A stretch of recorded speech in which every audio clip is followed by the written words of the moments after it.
Buenas. Continuando con su club de lectura, estamos con el libro de Anhelo de Vivir de Irving Stone, la vida de Vincent Van Gogh. Entonces estamos viendo en lo que hemos leído, ¿verdad? De que los primeros años, digamos, de los años de su juventud, se dedicó, era un pastor evangélico, le tocó ir a predicar o a llevar la palabra de Jesucristo a una localidad muy pobre, ¿verdad? Que era el área de las minas de carbón, donde aparentemente las vetas no eran muy ricas y a base del esfuerzo y de bajos salarios era como se desarrollaba esa comunidad, donde le tocó ir primeramente a Vincent Van Gogh, ¿verdad? Bueno, ahí vamos y vamos aparentemente termina su, su estancia ahí, y vamos con que en el libro primero. Bueno, entonces vamos a continuar.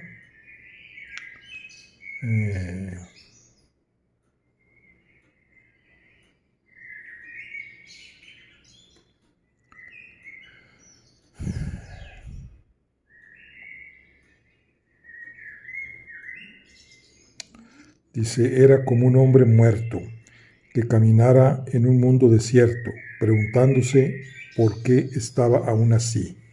Fíjense nomás. Bueno, vamos a ver, entonces vamos a continuar con el libro primero. Estamos con el libro primero. Dice, incidente de poca importancia. Cuando llegó el otoño, Vincent pareció reaccionar un poco. Comenzó a leer sus libros. La lectura había constituido siempre uno de sus mayores placeres y ahora parecía sentir más profundamente la lucha, el fracaso y el triunfo de los demás. Cuando el tiempo lo permitía, permanecía todo el día leyendo en el campo, y cuando llovía, o bien se quedaba recostado en la cama con un libro, o bien bajo la galería de la señora Denise. Ahora ya no se decía constantemente, soy un fracasado, sino que se preguntaba, ¿y qué puedo hacer ahora? ¿De qué sirvo? ¿Cuál será mi verdadero lugar en este mundo? En cada libro que leía, trataba de encontrar la respuesta a su pregunta. Las cartas que recibía de su padre lo reprendían severamente, diciéndole que violaba todas las convenciones sociales decentes con la vida de perezoso que llevaba. Fíjense nada más lo que le decía su padre.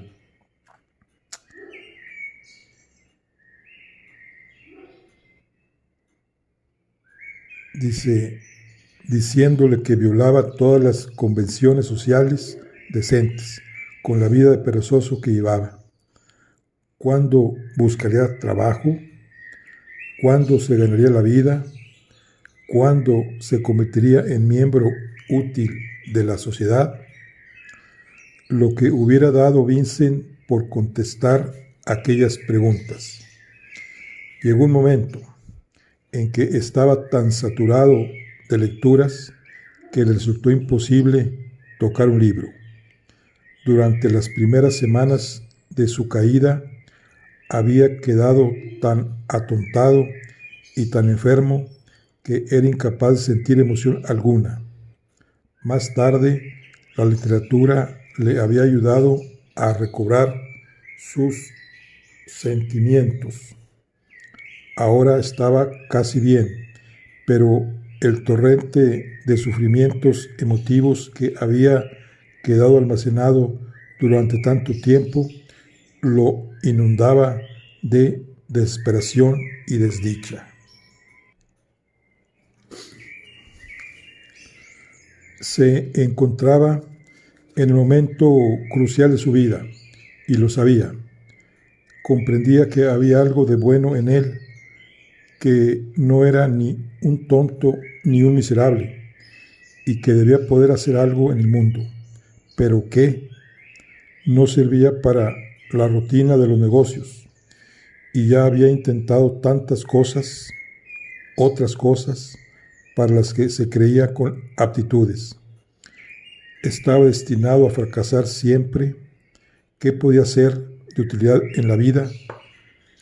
No lograba contestar a sus preguntas, y así transcurrían los días, y el invierno se aproximaba.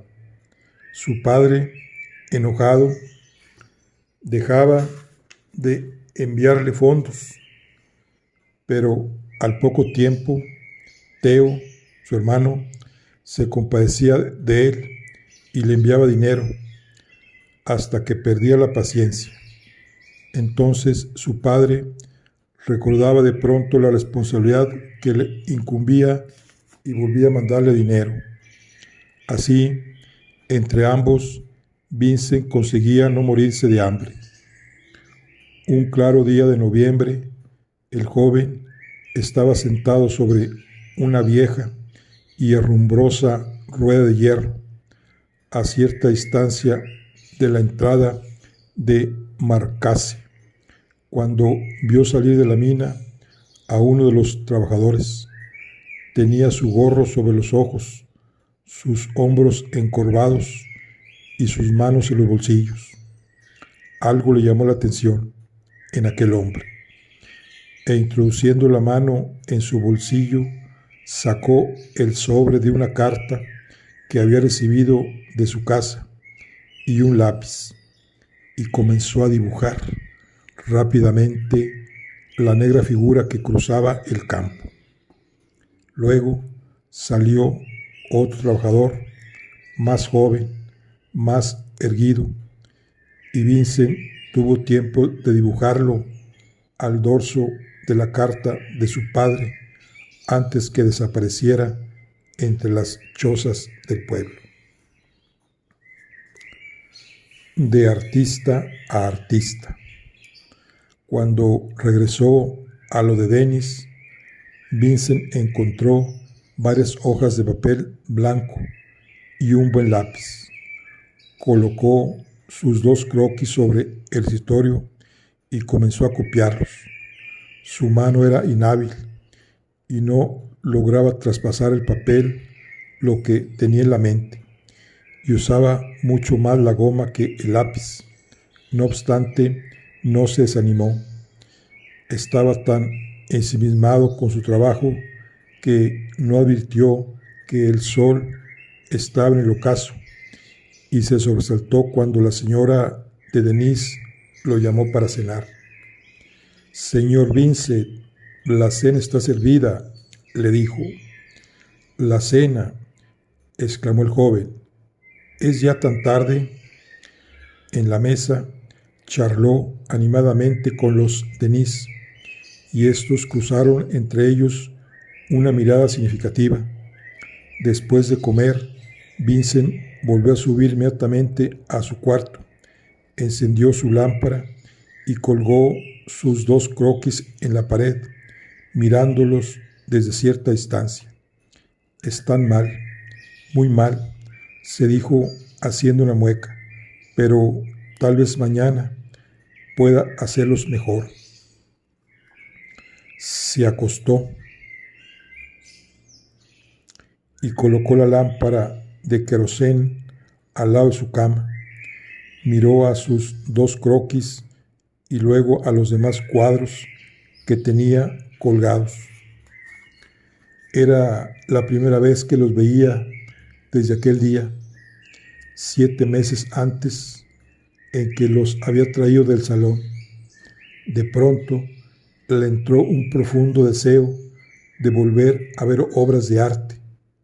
Antes había sabido reconocer y apreciar un Rembrandt, un Millet, un Jules Dupré, un Delacroix y un Maris. Recordó todos los hermosos cuadros que había tenido y todos los que había enviado a Theo y a sus padres. Le vinieron a la memoria las magníficas obras que había admirado en los museos de Londres y de Ámsterdam y se olvidó de su desdicha, quedándose profundamente dormido. A la mañana siguiente se despertó a las 2:30, completamente descansado. Se levantó vivamente, se vistió y tomando papel, lápiz y un cartón que encontró en la panadería, fue a instalarse en la misma rueda herrumbrosa del día anterior, esperando que los mineros comenzaran a aparecer. Diseñaba rápidamente, como si quisiera solamente estampar su primera impresión de cada personaje. Una hora más tarde, cuando todos los mineros habían bajado, tenía 5 figuras sin rostros. Cruzó el campo, llevó una taza de café a su cuarto y en cuanto comenzó a amanecer, copió sus bosquejos. Sabía que su dibujo era pésimo, que sus proporciones estaban mal, pero a pesar de ello, las figuras que dibujaba pertenecían al Voronezh y no podían confundirse.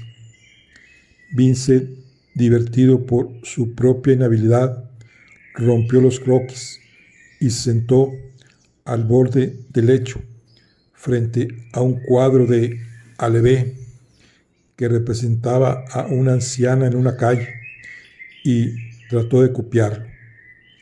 Consiguió copiar la mujer, pero no lograba ubicarla adecuadamente en la calle.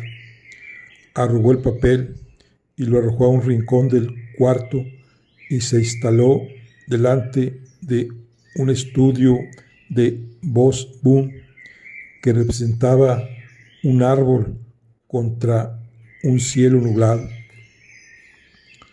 Todo parecía muy sencillo, pero los valores de Bos-Boom eran precisos y exquisitos, y Vincent aprendió que siempre en la obra de arte más sencilla, en la que se ha llevado a cabo la más rígida eliminación, y por lo tanto es la más difícil de reproducir.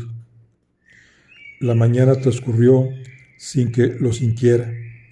Cuando hubo usado su última hoja de papel, empezó a contar cuánto dinero le quedaba. Solo tenía 2 francos, y suponiendo que le alcanzaría para comprar buen papel y lápices, emprendió camino a Mons, que distaba 12 kilómetros. En el trayecto de Petit-Guasmes a Guasmes se encontró con varias mujeres de mineros que estaban delante de sus chozas y las saludó afablemente, y algo más lejos, cerca de Paturagues, notó a una joven que le pareció bonita. Los campos entre Paturagues y Cuesmes tenían un color verde muy hermoso, y Vincent decidió que en cuanto tuviese dinero suficiente para comprarse un lápiz verde, regresaría ahí para dibujarlos. En Mons consiguió un bloc de papel grueso y suave y algunos buenos lápices. En uno de los estantes encontró una pila de grabados antiguos y estuvo mirándolos durante más de una hora, a pesar de que sabía que no poseía dinero para comprar ninguno. El dueño se le acercó y ambos comentaron y discutieron el valor de cada grabado, como si hubieran sido 2 antiguos amigos. «Debo pedirle disculpas», dijo el joven por fin, pero no tengo dinero para comprar ninguno de sus grabados. No importa, señor, contestó el dueño del negocio, y vuelva cuando guste, aunque no tenga dinero. Vincent hizo sus 12 kilómetros de regreso, caminando alegremente. Admiró al sol que se ocultaba en el horizonte, dando a las nubes delicados tintes rosados y a las casitas de cuesmes que se dibujaban oscuras sobre la claridad del cielo. El valle verde que se extendía a sus pies daba una sensación de paz y tranquilidad. Se sintió feliz sin saber por qué. Al día siguiente se divirtió en bosquejar a las mujeres que recogían terril sobre la negra pirámide, y después de cenar dijo al señor y a la señora de Denis: por favor, no se muevan de su sitio. Quisiera hacer algo. Corrió a su cuarto y volvió con papel y lápiz, y en pocos trazos dibujó a sus amigos sentados delante de la mesa. Pero, señor Vincent, usted es un artista, exclamó la señora de Denis, admirando su dibujo. El joven se sintió confuso. No, dijo, solo me estoy divirtiendo. Pero es muy bonito lo que hace, repuso la señora. Casi se me parece. Casi, rió Vincent, pero no del todo. Cuando escribió a su casa, no les dijo lo que estaba haciendo, pues sabía que lo criticarían, y con razón, lamentándose de que no se decidiera a hacer algo útil. Además, su nueva actividad tenía una cualidad especial. Era suya y de nadie más. No quería hablar con nadie de sus croquis y no deseaba que nadie los viera. Para él eran sagrados y le pertenecían en absoluto. Volvió a tomar la costumbre de entrar en las pobres chozas de los mineros, pero ahora, en lugar de la Biblia, llevaba consigo papel y lápiz. Todos lo recibieron con afecto y se pasaba las horas enteras dibujando a los niños jugando sobre el suelo, a las mujeres preparando la comida delante del fuego y a las familias reunidas alrededor de la mesa después del día de trabajo. Dibujó Marcase con sus altas chimeneas, los campos negros, los bosques de pino, los campesinos labrando en el paturagues. Cuando el tiempo estaba feo, permanecía en su cuarto copiando los cuadros que poseía, o bien mejorando los bosquejos que había hecho el día anterior. Cuando se iba a dormir, le parecía que uno o dos de sus dibujos no estaban del todo mal, pero a la mañana siguiente los encontraba horribles y los rompía sin escrúpulos. Ya no se sentía desgraciado porque no pensaba más en su desgracia. Tenía vagamente conciencia de que debería avergonzarse de que su padre y su hermano lo mantuvieran sin que él hiciera el menor esfuerzo para ganarse la vida, pero no se preocupaba mayormente por ello y continuaba dibujando. Después de algunas semanas, ya había copiado varias veces todos los cuadros que poseía y pensó que para hacer progresos necesitaba más obras de los grandes maestros. A pesar de que hace un año que Theo no le escribía, olvidando su orgullo, le envió la siguiente carta. Querido Theo, si no me equivoco, debes tener aún les Travaux de Champs de Milet. Quisieras prestármelos y enviármelos por correo. Debo decirte que estoy copiando los dibujos de Bosbon y Allebé, y creo que si vieras mi trabajo no lo encontrarías del todo mal.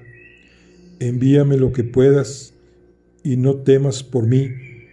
Si logro continuar trabajando, creo que me pondré bien de nuevo. He interrumpido mi trabajo para escribirte y tengo prisa por reanudarlo, así que te digo buenas noches y te ruego me envíes los dibujos en cuanto puedas. Con un afectuoso apretón, Vince. Poco a poco le invadía un intenso deseo de hablar con otro artista de su trabajo para cerciorarse de sus fallas y cualidades. Sabía que sus dibujos eran malos, pero no lograba saber exactamente por qué. Lo que necesitaba era la crítica de un ojo extraño que no estuviese cegado por el orgullo creador. ¿A quién podría acudir? El deseo se tornaba cada vez más intenso y lo hacía sufrir profundamente. Sentía necesidad de acercarse a otros artistas que se enfrentaran con los mismos problemas suyos, hombres que justificaran sus esfuerzos, demostrándole que ellos también estaban preocupados por las mismas cosas. Existían en el mundo personas que dedicaban toda su vida a la pintura, tales como Maris y Mauve. Costaba trabajo creer semejante cosa en el Vorinage. Una tarde lluviosa, en que se hallaba copiando en su cuarto, recordó de pronto al reverendo Petersen, que en su estudio de Bruselas le había dicho: pero no hable de esto a mis colegas. Ese era el hombre a quien debía ir a ver.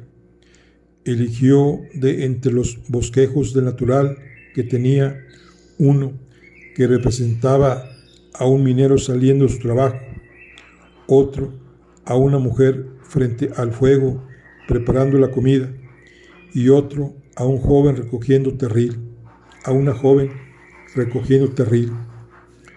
Apenas le quedaban 3 francos en el bolsillo y no le era posible hacer el viaje en tren.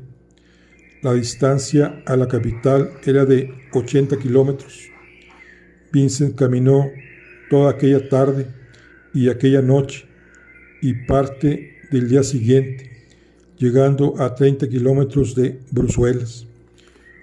Hubiera continuado caminando, pero sus zapatos estaban rotos y lastimaban los pies.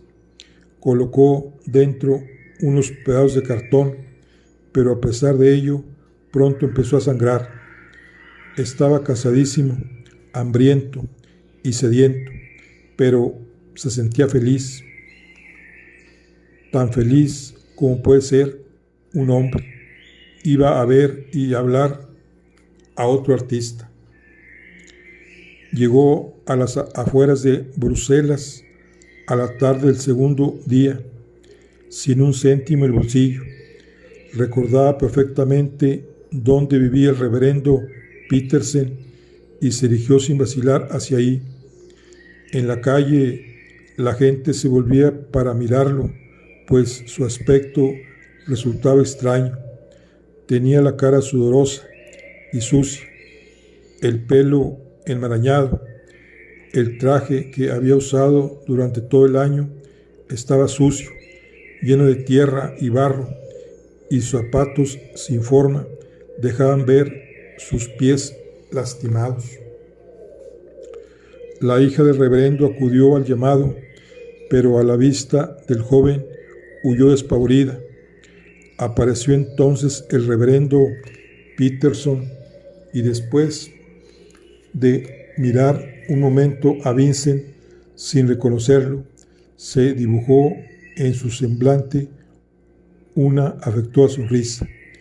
«Vincent, hijo mío», exclamó, «cuánto me alegro de volverlo a ver. Adelante, adelante». Condujo al joven hacia su estudio y lo hizo sentar en un cómodo sillón. Ahora que había llegado a su destino, Vincent sintió que toda su energía lo abandonaba y que los 80 kilómetros que había caminado en esos 2 días, alimentándose solo con un poco de pan y queso, lo habían agotado. Un amigo mío tiene un cuarto desocupado a poca distancia de aquí, dijo el reverendo afectuosamente. ¿No quisiera usted descansar un poco después de su viaje?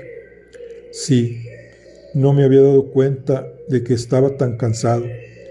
Peterson tomó su sombrero y acompañó al joven, sin preocuparse de las miradas extrañadas de sus vecinos. Probablemente usted querrá descansar esta noche, dijo, pero quiere aceptar almorzar con nosotros mañana a las 12. Tenemos mucho que hablar. Vincent se lavó lo mejor que pudo y aunque solo eran las 6 de la tarde, se acostó, teniéndose con ambas manos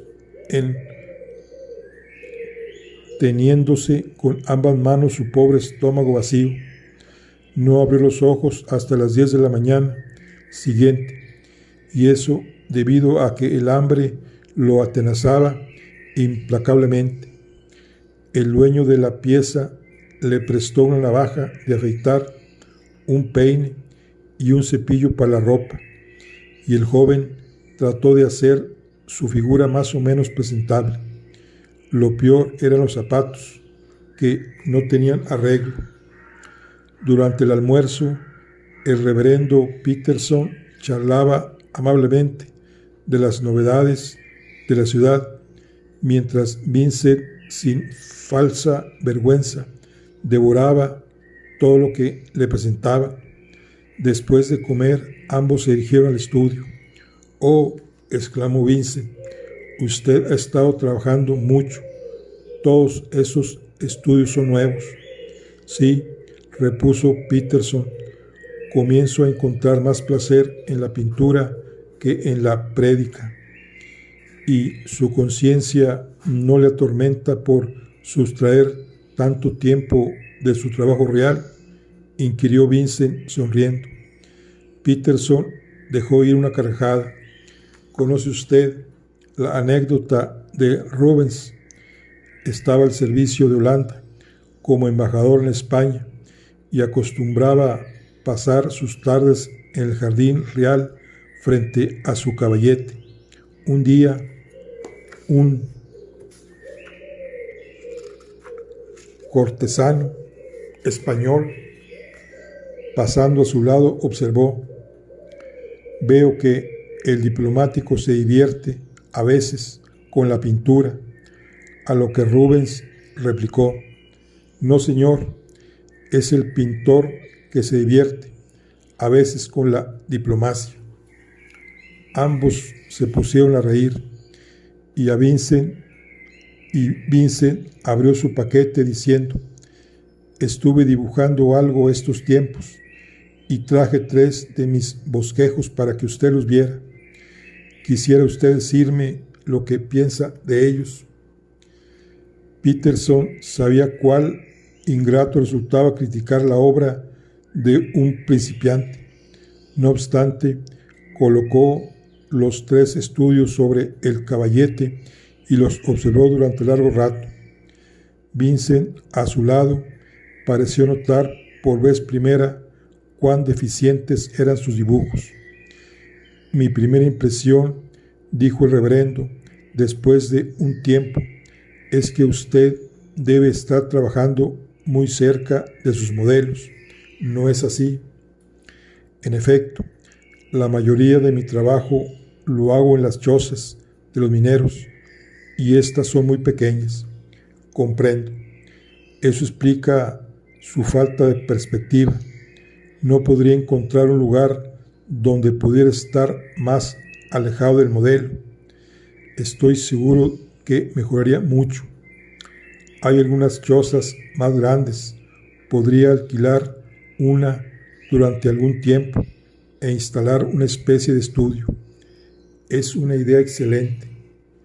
permaneció silencioso de nuevo y luego, haciendo un esfuerzo, preguntó: ¿estudió usted dibujo? ¿Toma usted medidas? Vincent se sonrojó. No sé nada de todo eso, dijo. Nunca he tomado una sola lección. Creo que no había más que dibujar. No, repuso Peterson, meneando la cabeza. Hay que aprender la técnica elemental primero y luego el dibujo viene paulatinamente. Fíjese, le indicaré qué es lo que está mal en este dibujo de mujer. Tomó la regla, encuadró la cabeza y el cuerpo de la figura y enseñó al joven la falta de proporción que existía entre uno y otro. Durante 1 hora estuvo explicándole la técnica elemental mientras volvía a reproducir la figura sobre otro papel. Bien, dijo por fin, ahora hemos dibujado esa mujer correctamente. Ambos observaron detenidamente el dibujo.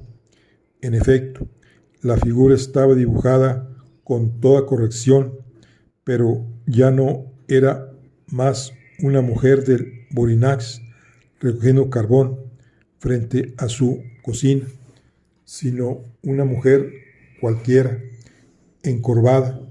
Sin decir una palabra, Vincent colocó al lado del dibujo reconstruido el suyo propio.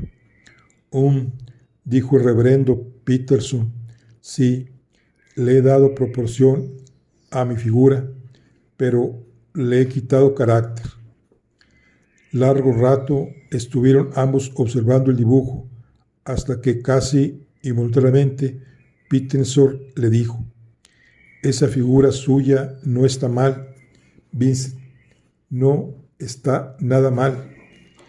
El dibujo es pésimo, los valores equivocados. En cuanto al rostro, no tiene ninguno, pero ese bosquejo tiene algo que usted ha sabido captar. ¿Qué es, Vincent? No sé. Yo solo la dibujé tal como la vi.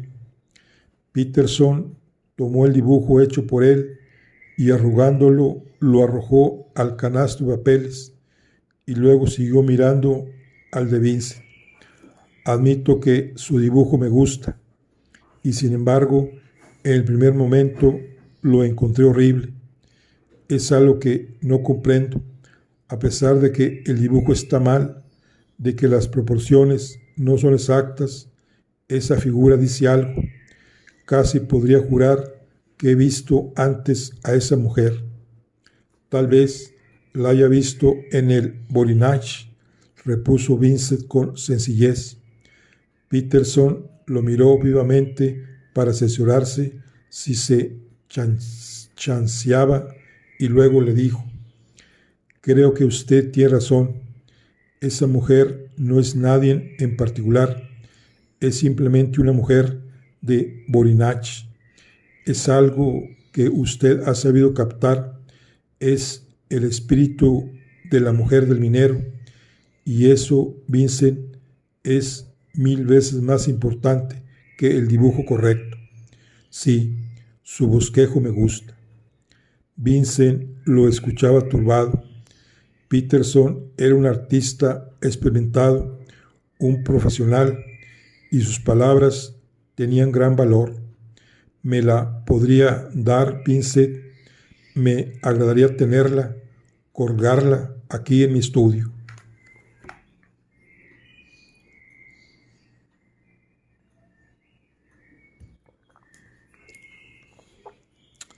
Aparece Theo.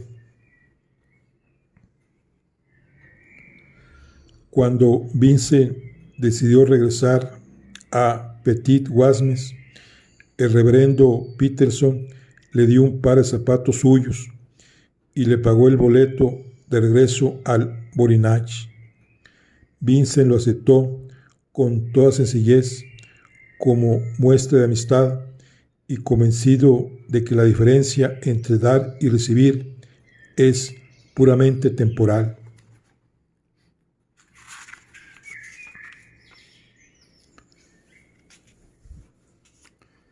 En el tren empezó a pensar en el recibimiento que le había dispensado el reverendo, y por primera vez se percató de que ni una sola vez se había referido a su fracaso como evangelista, tratándolo como a un compañero artista, y su dibujo le había agradado suficientemente como para desear poseerlo. Sí, a él le agradaba mi trabajo, a otra gente también le agradará, se dijo Vincent. Cuando llegó a lo de Denis, encontró que había llegado Les Trabux des Champs que había pedido a su hermano, aunque sin ninguna carta que los acompañara. Su contacto con Peterson le había hecho bien y se enfrascó con entusiasmo en los dibujos de Millet. Acompañaban los dibujos varias hojas de buen papel blanco que Theo le había mandado, y en pocos días Vincent terminó de copiar las 10 páginas del primer volumen de las obras de Millet.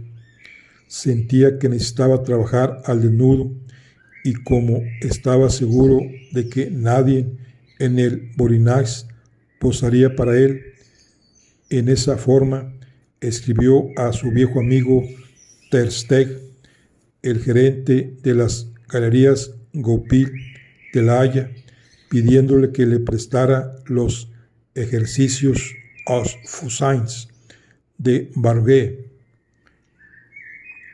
Recordando los consejos de Peterson, alquiló una choza en la calle principal de Guasmes por 9 francos mensuales. Esta vez buscó la mejor choza que pudo encontrar y no la peor. Tenía un tosco piso de madera, 2 grandes ventanas por las cuales entraba buena luz, una cama, una mesa, una silla y una cocina estufa. Era suficientemente amplia para que Vincent colocara su modelo en un extremo y él se instalara en el otro, teniendo una buena perspectiva. Como Vincent había sido tan bondadoso con los mineros y los había ayudado tanto, nadie se negó a venir a posar para él en la choza. Los domingos, grupos de mineros iban a visitarlo y les divertía que el joven hiciera rápidos croquis de ellos. Los ejercicios Asfusion llegaron de La Haya y Vincent trabajaba desde la mañana hasta la noche. Copió los 60 estudios en 2 semanas. Tersteg también le había enviado el curso de dibujo de Barguet, que lo llenó de alegría. Ya no se acordaba de sus 5 fracasos anteriores, ni siquiera cuando servía a Dios había tenido tal éxtasis, tanta satisfacción como la que le procuraba su arte creador. A veces pasaba días y días sin un céntimo y solo comía el pan que le fiaba la señora de Denis, pero nunca se quejaba. ¿Qué importaba el hambre de su estómago cuando su espíritu estaba también alimentado? Durante una semana fue todas las mañanas a las 2:30 a dibujar a los mineros y a sus mujeres que entraban a la mina. En segundo plano veíanse las construcciones de la compañía y las pirámides de terril que se destacaban contra el cielo. Hizo una copia de aquel estudio y se lo envió a Theo en una carta. Así transcurrieron 2 meses. Dibujaba desde el amanecer hasta que oscurecía y luego copiaba su trabajo a la luz de la lámpara. Nuevamente le invadió el deseo de ver y hablar con algún artista y cerciorarse si había hecho algún progreso, pero esta vez quería la opinión de un maestro, alguien que pudiera protegerlo, enseñarle lentamente los rudimentos de su arte. En cambio, en cambio de tal favor, se sentía dispuesto a hacer cualquier trabajo para ese hombre, hasta los más humildes y serviles. Sabía que Jules Breton, cuyo trabajo había admirado siempre, vivía en Corrières, a 170 kilómetros de distancia, y decidió ir a verlo. Mientras tuvo dinero, viajó en tren, pero luego se vio obligado a seguir a pie. Caminó 5 días seguidos, durmiendo en las parvas de heno y comiendo el pan que le daban en cambio de 1 o 2 dibujos. Cuando llegó a Corrières y vio el hermoso estudio que Breton acaba de hacerse construir, su valor lo abandonó. Durante 2 días anduvo por la ciudad de un lado a otro sin atreverse a entrar en aquel edificio de apariencia inhospitalaria.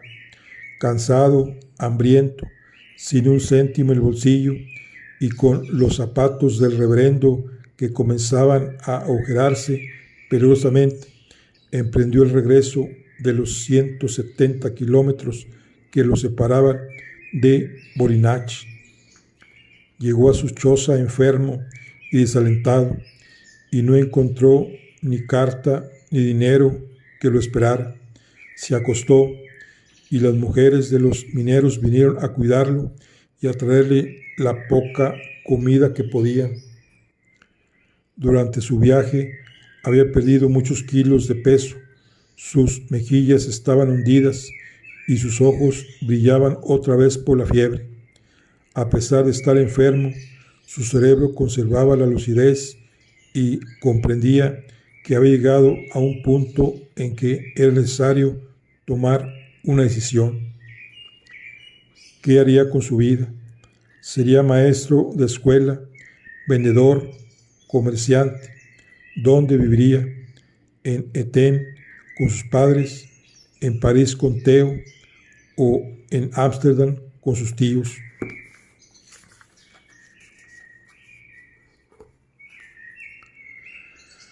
Un día, cuando ya se sentía con un poco más de fuerza, estaba sentado al borde de su cama copiando el horno de las Landes de Theodore Rousseau y preguntándose cuánto tiempo le sería permitido divertirse con sus dibujos, cuando de pronto se abrió la puerta y entró alguien. Era su hermano Theo.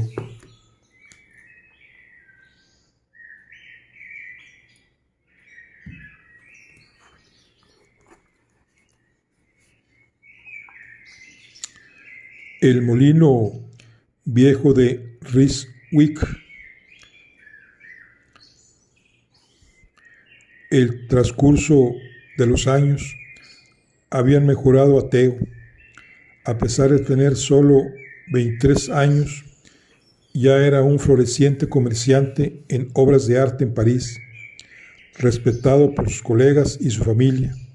Se vestía con elegancia y sus modales y conversación eran agradables. Llevaba un buen gabán de paño negro cruzado sobre el pecho y con solapas de raso, alto cuello duro y una enorme corbata blanca. Tenía la frente prominente de los Van Gogh, su cabello era castaño oscuro y sus facciones delicadas, casi femeninas. Tenía una expresión suave y bondadosa en la mirada. Theo se apoyó contra la puerta y permaneció horrorizado mirando a su hermano.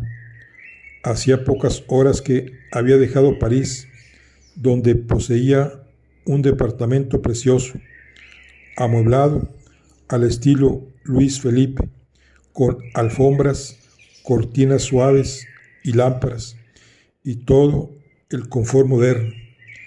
Vincent, barbudo y sin peinar, estaba recostado sobre su colchón sucio, sin sábanas y cubierto apenas con una vieja manta. Las paredes y el piso eran de madera tosca y los únicos muebles lo constituían una mesa y una silla. «Hola, Theo», dijo Vincent. El joven se acercó vivamente a la cama.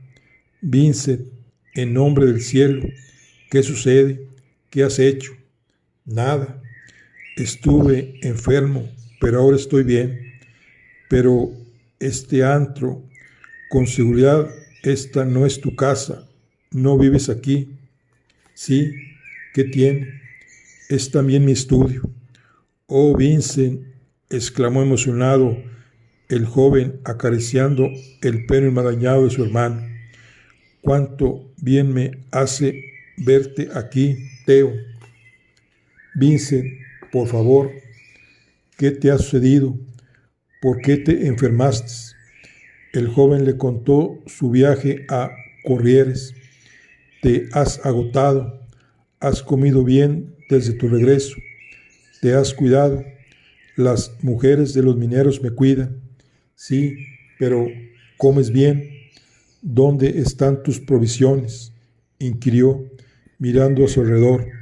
«Las mujeres me traen lo que pueden, un poco de pan, de café y a veces queso o conejo. Pero, querido hermano, no puedes reponerte comiendo solo pan y café. ¿Por qué no compras huevos, verduras y carne?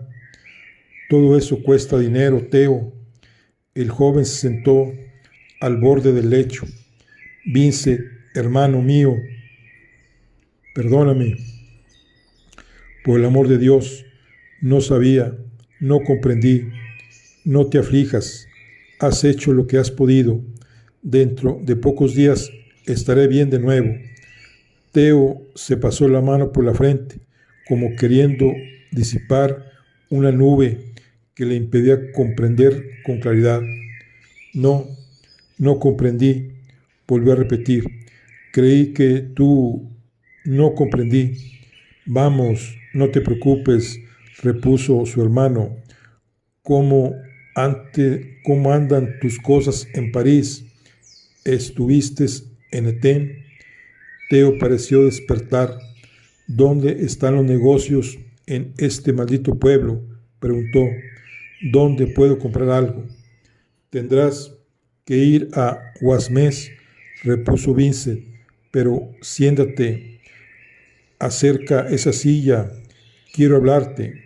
¿No sabes que hace casi 2 años que no nos vemos? Ante todo te traeré de comer lo mejor que encuentre. Has estado muriéndote de hambre. Eso es lo que te pasa, Vincent. Y luego te daré un remedio para esa fiebre y dormirás sobre una almohada blanda. Qué suerte que he venido hasta aquí. Ah, si hubiera tenido la menor idea. No, no te muevas hasta que regrese».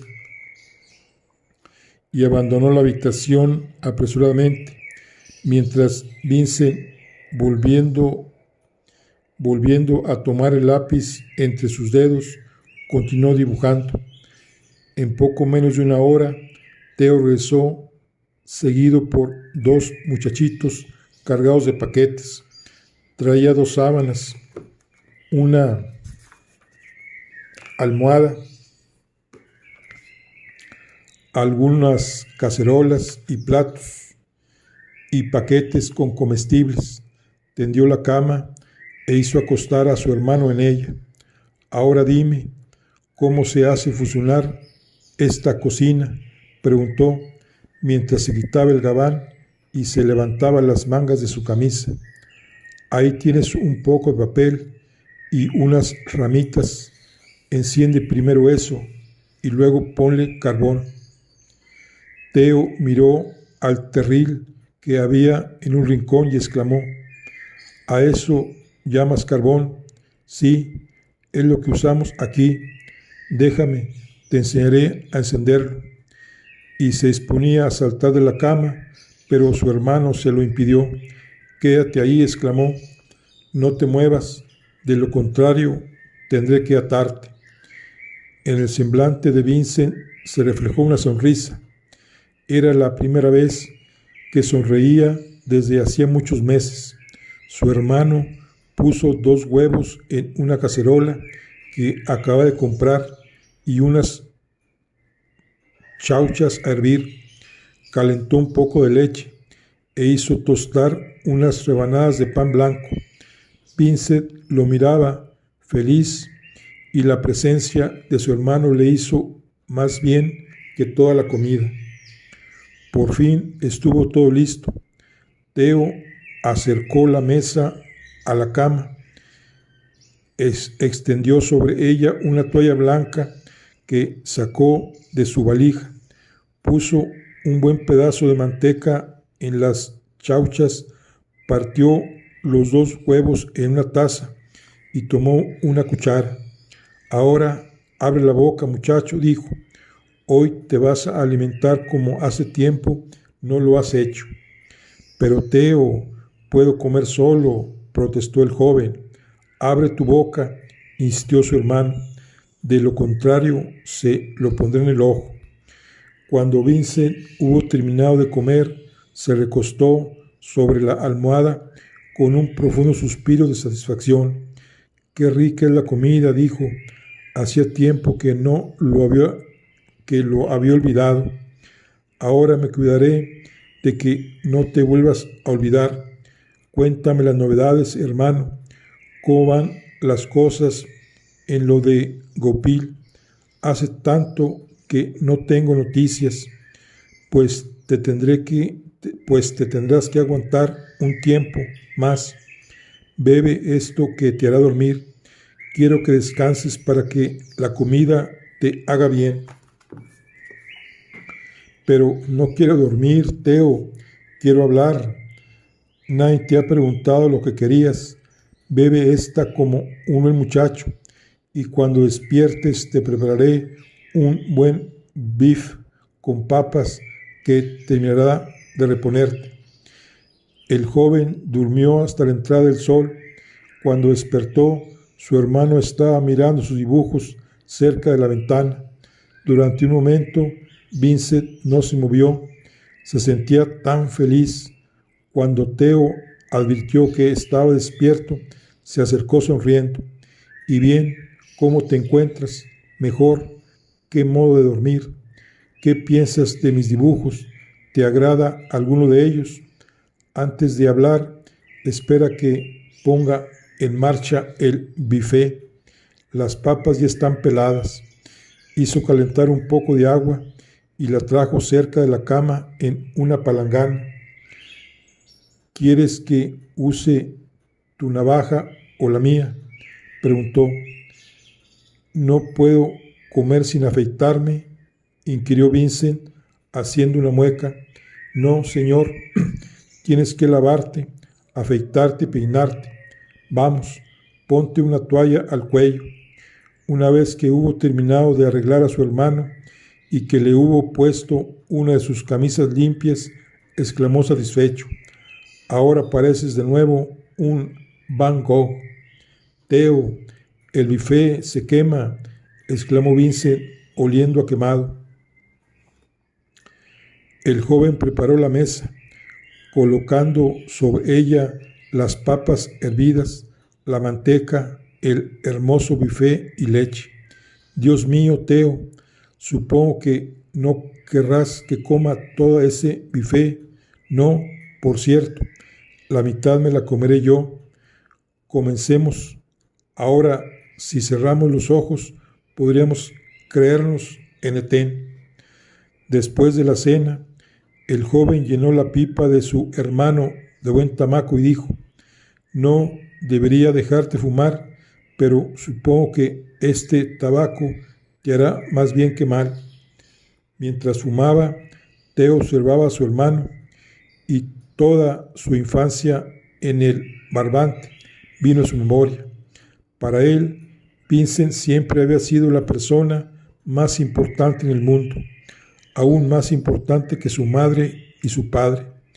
Él le había hecho su infancia feliz, agradable. Se había olvidado de ello durante ese último año en París, pero nunca más lo olvidaría. La vida sin Vincent le parecía incompleta. Sentía como si él formase parte de su hermano y que su hermano formase parte de él. Juntos, siempre, habían comprendido el mundo, habían encontrado la razón de ser de la vida, dándole su justo valor. Solo le parecía que no valía la pena trabajar ni triunfar.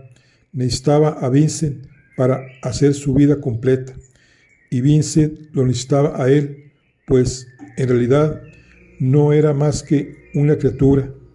Debía sacarlo de ese inmundo agujero y hacerle comprender que había estado perdiendo el tiempo. Vincent, díjole, dentro de 1 o 2 días, cuando hayas recuperado tus fuerzas, te llevaré a casa a Eten. Antes de contestar, Vincent echó varias bocanadas de humo en silencio. No sabía cómo explicarse, pero sin embargo tendría que hacer comprender a su hermano muchas cosas. ¿Para qué volveré yo a casa?, dijo por fin. Ahí me consideran como a un ser imposible. Creo que lo más razonable es quedarme alejado de ellos como si no existiese. Soy un hombre arrebatado, capaz de actuar bajo el primer impulso en lugar de esperar pacientemente. ¿Querrá eso decir que soy un hombre peligroso, incapaz de hacer nada en la vida? Yo no lo creo, pero es necesario conseguir que mis impulsos sean buenos. Por ejemplo, tengo una pasión irresistible por los cuadros y los libros, y necesito instruirme continuamente. Lo necesito tanto como el pan que como. Creo que tú comprenderás eso.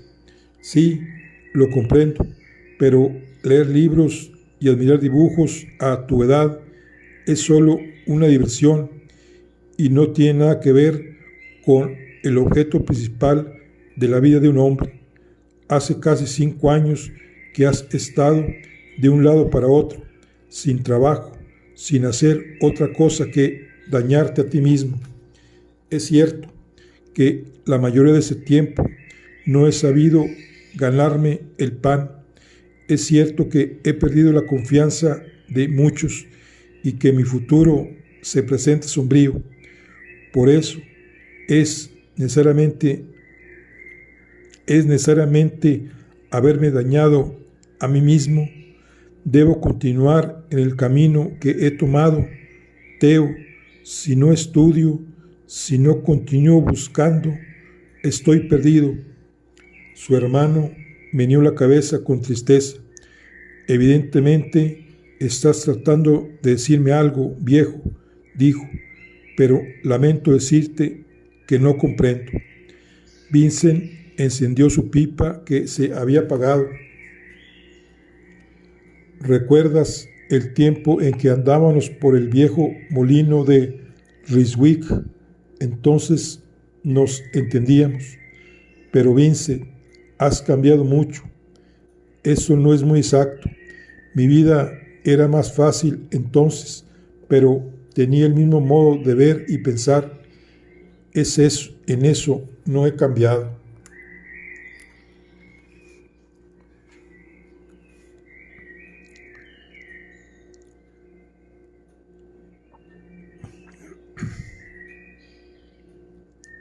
¿Quieres creerlo por tu bien? Sí, Teo, en medio de mi inconstancia permanezco fiel y mi sola ansiedad es saber cómo puedo ser útil en el mundo. ¿Acaso no podré lograrlo? Teo se puso de pie, encendió la lámpara y llenó un vaso de leche que entregó a su hermano. Bebe esto, díjole, no quiero que te agotes con tus divagaciones. Vincent bebió apresuradamente y prosiguió. ¿Acaso puedes exteriorizarse siempre nuestros pensamientos interiores? Podemos tener un gran fuego interior que nos consume y que nadie comprende. ¿Debemos acaso descuidarlo por eso? Su hermano se sentó a su lado sobre el lecho.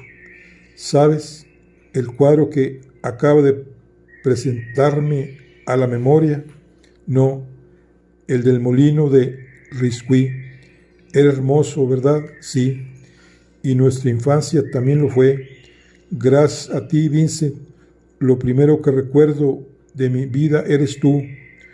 Hubo un largo silencio entre los dos hermanos. Vincent, dijo por fin Theo, ¿crees que mis palabras de reprobación han sido dictadas por mi familia? Fueron ellos que me persuadieron de venir aquí para tratar de hacerte avergonzar por tu pereza y obligarte a regresar a Holanda. Sus palabras son ciertas, Theo. Lo que no comprenden son mis motivos ni mi vida. Pero si yo he descendido en el mundo, tú en cambio te has elevado. Sí, he perdido simpatía, tú la has ganado, y eso me hace feliz, muy feliz. Te lo digo con toda sinceridad, pero si fuera posible, quisiera que no vieras en mí a un haragán de la peor especie. Olvidemos esas palabras, hermano. Si no te he escrito durante este último año, fue por negligencia, pero no por